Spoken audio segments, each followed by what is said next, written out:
các bạn, thì hôm nay mình sẽ có một cái video clip mới về cái việc mà mình sẽ làm mới lại cái con chuột này.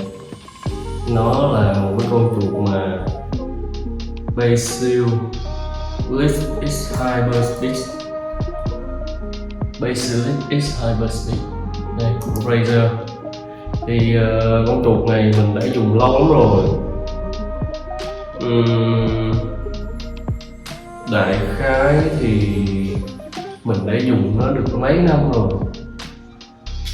Nếu mà mình nhớ không lầm thì con chuột này mình đã dùng từ năm 2022, 2023 gì đó tới bây giờ đã là cuối năm 2025, thì nó cũng đã tròn được 3-4 năm rồi. Cho nên là hôm nay mình quyết định là mình sẽ spa cho nó. Và đây, con chuột này sẽ sử dụng pin nha. Nó sử dụng pin và nó có hai chế độ wireless và bluetooth đây. Ok, cùng vào thì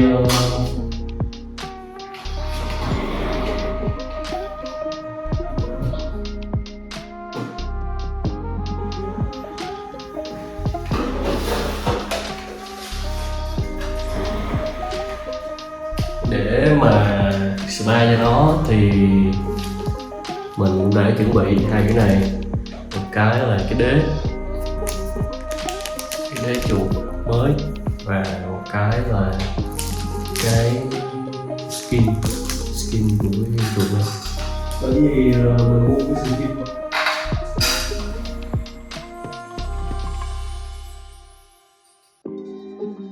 mình mua cái skin mới bởi vì cái này nó đã quá cũ rồi và nó bong tróc ra hết.